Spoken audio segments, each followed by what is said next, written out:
తెలంగాణ. మరి ఎల్బీ నగర్ అంటేనే కంప్లీట్గా ఉద్యమానికి పూరిటిగడ్డగా చెప్పొచ్చు. తెలంగాణ ఉద్యమంలో కేసీఆర్ గారు నవంబర్ 29 నాడు ఎప్పుడైతే దీక్షకు కూర్చున్నారో అదే రోజు మరి శ్రీకాంతాచారి తమ్ముడు ఆనాడు ఆత్మ బలిదానం చేసుకోవడం జరిగింది.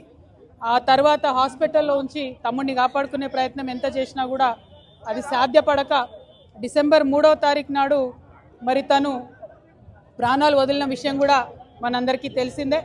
ఒక పక్క దీక్ష, ఇంకొక పక్క ఈ బిడ్డలు చేస్తున్నటువంటి త్యాగాలు, ఇంకొక పక్క వారి స్ఫూర్తితోని యావత్తు తెలంగాణ కూడా రగిలి ప్రతి ఊర్లో కూడా దీక్షా శిబిరాలు వెళ్ళడం, ప్రతి ఊర్లో కూడా ఆడబిడ్డలు బోనాలు బతుకమ్మలు ఎత్తుకొని ప్రొటెస్ట్ చేయడం, విద్యార్థులు అన్ని యూనివర్సిటీల్లో మరి పోరాటం చేయడం, ఉద్యమకారులు ఎక్కడికక్కడ పంతం పట్టుకొని ముందుకెళ్లడంతో ఇవాళ రాష్ట్రాన్ని సాధించుకున్న విషయం మనందరికీ తెలిసిందే.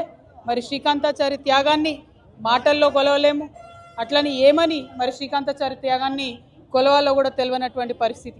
శ్రీకాంతాచారి లాగా ఇంకా 1200 మంది బిడ్డలు కూడా అసూలు బాసినటువంటి విషయం మీ అందరికీ తెలిసిందే. మరి ఇవాళ వారి త్యాగాల పునాదుల మీద రాష్ట్రం ఏర్పాటైంది. ఏర్పాటైన రాష్ట్రంలో ఆనాడున్న బీఆర్ఎస్ గవర్నమెంట్ మరి కొంతమందికి న్యాయం చేసింది, ఇంకా న్యాయం చేయాల్సిన వాళ్ళు ఎంతోమంది ఉన్నారు. ఆనాడు ఉద్యమంలో ఉన్నటువంటి అనేక మందిని మరి గౌరవించుకోవాల్సినటువంటి అవసరం ఉన్నది, ఉద్యమకారులను ఆదుకోవాల్సినటువంటి అవసరం ఉన్నది. మరి ఆనాడు ప్రభుత్వం అమరవీరుల పేరు మీద మంచి స్తూపాన్ని నిర్మించింది, కాకపోతే ఏ ఒక్క ప్రాజెక్టుకు కూడా మరి ఏ ఒక్క అమరవీరుడి యొక్క పేరు పెట్టలేదు. మరి ఇప్పుడు కాంగ్రెస్ ప్రభుత్వం వచ్చింది, వాళ్ళు అదే చెప్పొచ్చిండ్రు, మేము అమరవీరులను గౌరవిస్తామని చెప్పిండ్రు.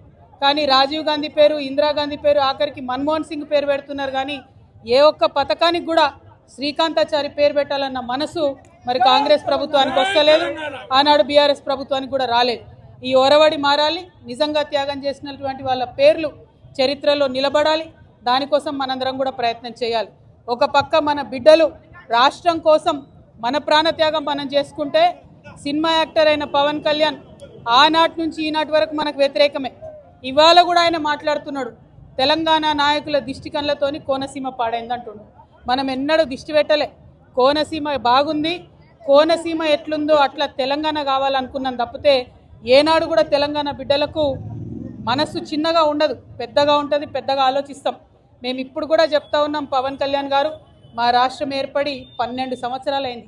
ఈ 12 సంవత్సరాల్లో మేము ఎప్పుడు కూడా ఒకటే మాట అన్నాం, జై తెలంగాణ జై ఆంధ్ర అన్నాం. తెలంగాణ ఎంత బాగుందో ఆంధ్ర కూడా బాగుండాలన్నాం. నేను ప్రత్యేకంగా లోక్సభలో నిలబడి ఆంధ్రకు ప్రత్యేక హోదా కూడా ఇవ్వాలని అడిగిన. మేము తెలంగాణ వాళ్ళం ఎప్పుడు కూడా పక్కోంది గుంజుకోవాలని చూడం, పక్కోడు బాగుంటే మా కళ్ళు మండయి, మేం బాగుండాలని కోరుకుంటాం తప్పితే పక్కవాడు చెడిపోవడాలని ఎప్పుడు కోరుకోలేదు. మా ఉద్యమంలో ఒకవేళ మేము అట్లా కోరుకున్నట్టయితే ఉద్యమ స్వరూపం వేరేలాగుండే. మా బిడ్డలు ఆత్మ బలిదానాలు చేసుకున్నారు తప్పితే ఒక్క పరాయి రాష్ట్రం వాడి వ్యక్తి మీద కూడా చెయ్యి ఎత్తలేదు మేము ఎప్పుడు కూడా.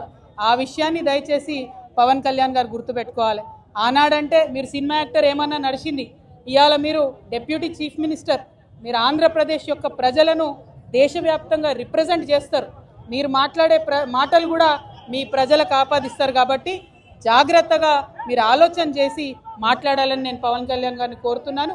మరి అదేవిధంగా రాష్ట్ర ఉద్యమంలో అమరులైనటువంటి వారికి మరొకసారి మనస్ఫూర్తిగా నివాళులర్పిస్తూ ఉద్యమకారులకు సంబంధించి 250 గజాల జాగా, పెన్షను, అదేవిధంగా గుర్తింపు కార్డు ఏదైతే కాంగ్రెస్ ప్రభుత్వం ఇస్తా అన్నదో డిసెంబర్ 9 నాడు ఖచ్చితంగా అనౌన్స్ చేయాల్సిందే. చేయకపోతే మాత్రం ఉద్యమకారులందరం కూడా గవర్నమెంట్ భూములు చూసుకుంటాం, జాగృతి జెండాలు వాత్తాం, భూ పోరాటాలకు ముందుకెళ్తామని చెప్పి తెలియజేస్తూ సెలవు తీసుకుంటున్నాను. జై తెలంగాణ, జై తెలంగాణ, జై తెలంగాణ.